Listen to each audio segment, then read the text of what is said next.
As we were returning to the practice hall to pick up some stuff, I noticed Hao lingering behind everyone else. He and I still haven't really talked since I found out he was going back to China.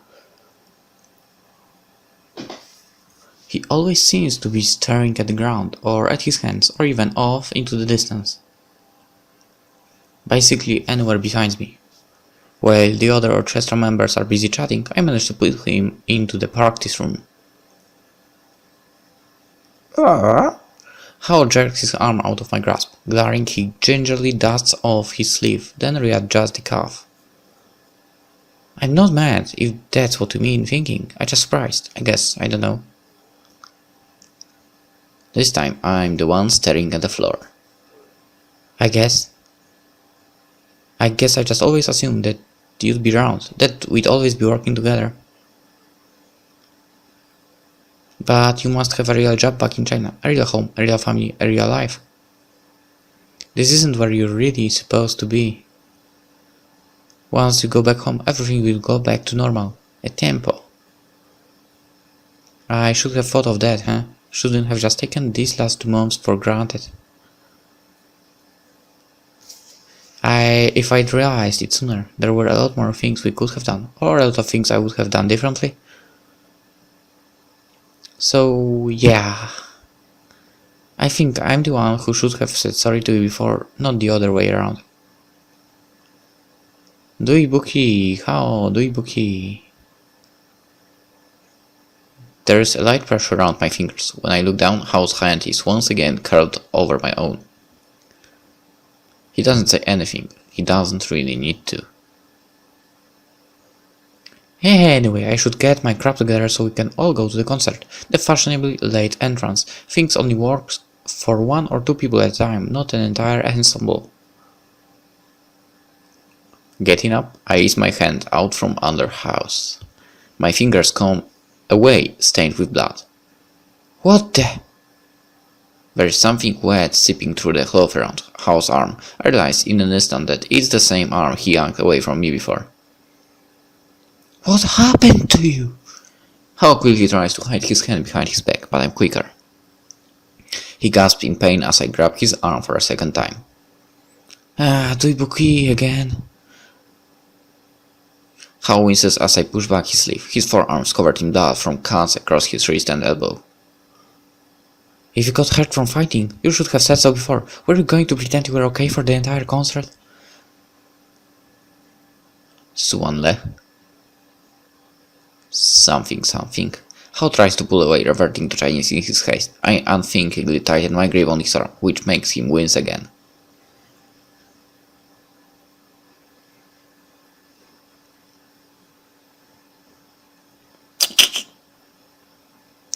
Where's that first-eyed kid you had before? Why is there so much junk in your briefcase? Don't you ever throw anything away?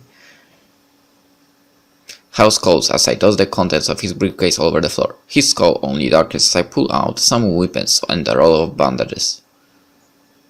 Suanle! Though he managed to clean off his arm easily enough, he predictably struggles with wrapping the bandages.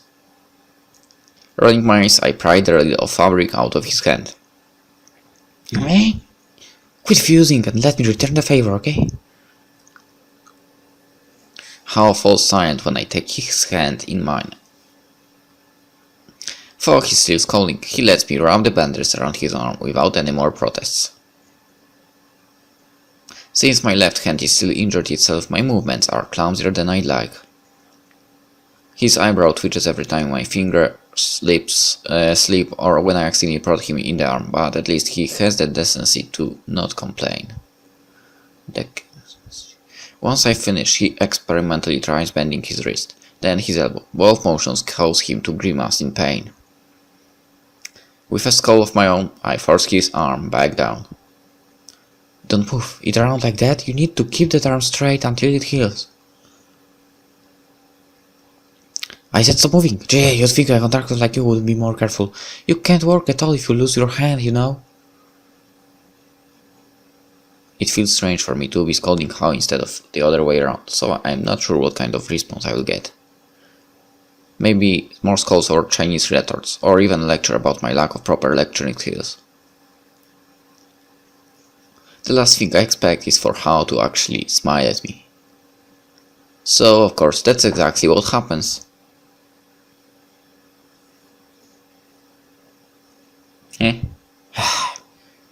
At any rate, this means the concert's off. You can't conduct when your arms that messed up. Heck, I don't even know if you can hold up the button. And our orchestra will sound like total crap without you. So, yeah.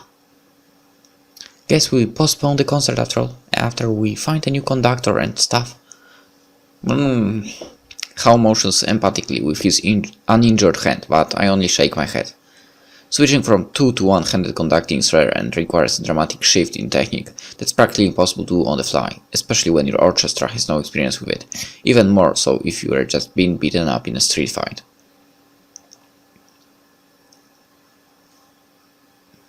And if Hao tries to do the impossible, he's only going to overexert himself and make his condition even worse. No one-handed conducting. You just screwed up. We're postponing the concert. Hao opens his mouth to protest several times, but he ultimately swallows his unborn words. As much as he'd rather believe otherwise, he knows I'm right, and that there is nothing he can do about it. There is nothing I can do about it either, not when it was my fault. Hao got hurt in the first place. You know, Hao, you should have just gone to the concert like I told you to.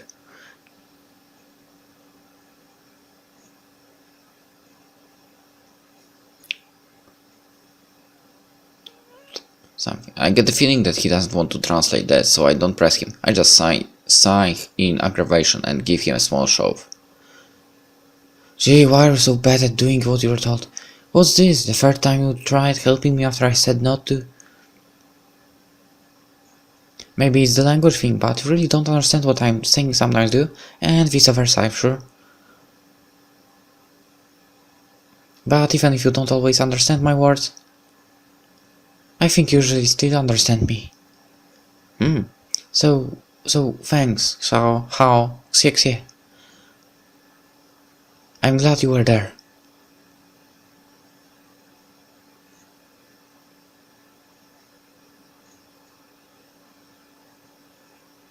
Two months, still no good. Still failure. Duibuki. Seeing Hao's downcast face, I feel my throat get tight. Hao's probably a little surprised when I inch over and press my bandaged hand into his. But he actually leans in closer. We just stand there quietly, silently supporting one another. It's not until I notice our bandaged hands swinging side by side that I realize something. Wait a second! Swerving round, I grab Hao's uninjured left hand with my uninjured right hand. You may not be able to hold a button in your right hand, but I can. I may not be able to signal cues with my left hand, but you can. That concert can still go on, but only if we both conduct. A duet, the two of us together. A duet. Realization slowly dawns on Hao's face. Yeah, it's unheard of. It's crazy. It's something no musical professional in their right mind would ever try. In other words, it suits me perfectly.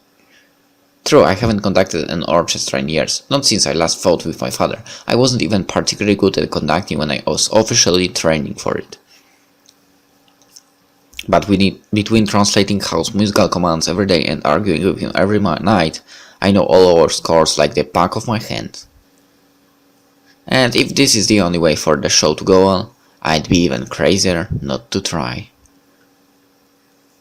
Still gripping Hao's uninjured hand, I feel my heart racing in anticipation. You with me on this, huh? It doesn't matter what he says, of course, I'm not taking no for an answer.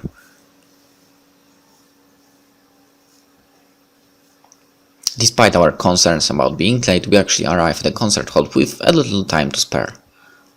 While everyone is busy arranging chairs and unpacking their instruments, I sneak over to the nearest bathroom. Once I return to the stage, the shock of the other orchestra members is immediately palpable. can practically feel everyone's white eye stares on my new blouse and skirt. If anyone says anything about my appearance, I'm throwing you off stage during a concert. Everyone wisely goes back to their instruments, for I still catch a few people gawking at me every now and again. This is so embarrassing. At least it's only for the next few hours. Hearing footsteps approaching from backstage, I turn around, just in time to see Hao emerge with a thick stack of sheet music. Sona. Something. He trails off once he sees me, dropping his sheet music all over the floor. I shift uncomfortably under his shocked stare, feeling my cheeks heat up. Even though I knew Hao would probably react like this, that doesn't make me any less self-conscious. Did you want something? It takes Hao another minute or two to piece together a full sentence. Yeah, I know, I look different, whatever. I just figured we should match if we are conducting together. Besides, I'd rather have the audience focusing on the music than my tank top the entire concert. Slowly Hao nods, still looking completely flabbergasted. Swallowing my nerves, I clench my hands over my skirt to keep them from fidgeting. It's weird for me too, okay? You can stop staring any time now. To my surprise, Hao reaches forward and takes my hand. It's a meaningless gesture, one he's probably done a dozen times by now. This time, though, it makes my heart race. Not weird, Bella. Sempre Bella. You're always beautiful. Face feeling hotter than ever, I punch him until he lets go. Hey, I'm beautiful. I don't need you to tell me that. Even as I saunter away, however, the feel of his hand lingers on mine.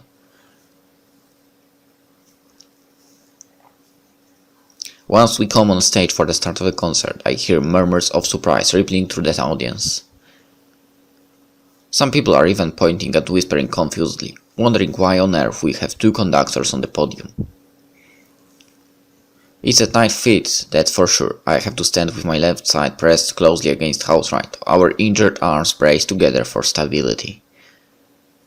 If Hao's uncomfortable with our proximity, I can't really tell. He hands me his baton with his usual serious expression, then watches appraisingly as I give it a few test swipes. Meno forse più delicato. He takes my hand, guiding me through the motions. His touch, combined with how close we're standing, makes my cheeks burn again. I quickly pull away. I know what I'm doing, thank you very much. I didn't used to drill 12 hours a day for nothing. Hao looks like he wants to argue but bites back his reprimands. For one, everyone is already watching us whispering. For two, the next few hours rely on us being completely synchronized. Hao actually looks more nervous than angry at this point. I don't blame him. If this double conductor thing completely bombs, the sheer absurdity of it could make headlines. Hao could become a laughingstock in the musical committee. His entire reputation as a conductor could crumble. But he's willing to do it anyway, for our orchestra, for me. Just for the briefest of moments, I lay my head against his shoulder, and when he looked down on me, I smile. Are you? How good luck, we're going to blow this crowd away. In a good way, hopefully. The doubt on Hao's face slowly fades, revealing that intense, determined expression I know so well. He nods, and we both raise our gazes towards the ensemble. Please welcome the Song Comedy Orchestra! As the first song begins, I'm still struggling to remember all the conducting patterns I'd memorized during my lessons. For controlling the beat sounds like a simple job. There's a multitude of different gestures that mean different things. If I mess up my technique, I'll either confuse the orchestra or worse, drive them all irreparably off rhythm. Shoot, I need to get my act together faster than this. By this point, my baton is so slick with sweat that I am afraid it will slide right out of my hand. My movements are growing way too frantic. The orchestra is getting way too fast. If my father were here, he'd smack his throat against the wall until I dropped the baton and started all over again. Oh god, I'm totally going to screw this up. Before I can completely break down in panic thought, something brushes against my bandaged hand. When I sneak a nervous peek at Hao, he mouths something at me. Call more. I take a deep, steadying breath. Rather than getting bogged down by technical details, I need to focus on the pulse of the music itself. That's something I should be intimately comfortable with. After all, I handpicked this song with Hao and have been constantly listening to it for weeks. This is a song I know inside and out. This is a song that I love. That's right, I shouldn't overthink this, I should just do it from the heart. With another breath, I clear the remaining doubts from my mind. I immerse myself in the music, and slowly but surely all my well-practiced movements naturally come flowing back. Hao gives my hand a reassuring squeeze. I squeeze back, and once more we are in perfect harmony. The rest of the concert goes surprisingly well. As far as I can tell, no one in the ensemble has problems following our conductor duo, and the applause from the audience after each song sounds especially enthusiastic. After the final song, I almost drop the bottle on the ground. My hand is shaking so badly that I can barely hold on. So whether that's from residual nerves or exhaustion, I can't tell. Probably both. Wow, we really pulled it off. Good job, guys. Time to go home and collapse in our beds for the next few days. You all deserve it. Still in the daze, I start walking on the stage. Hao tightens his grip on my hand, pulling me back. It's only then that I realize none of the other orchestra members are leaving either. Sona, this is only the intermission. Huh? That is to say, we still have one more song left. No, we don't. We can't the final song from the setlist, unless... Realization falling drowning on me. I look back to Hao. He's doing a pretty poor job of maintaining his poker face. I should have known there was a reason you didn't complain more about reducing the setlist. Please don't tell me you made everyone do extra practices for another song. It's okay, we all wanted to do it. We thought it would be a nice surprise. Surprise is all well and good, but how am I supposed to conduct for a song I don't know? There's another light squeeze around my hand. This song, you know,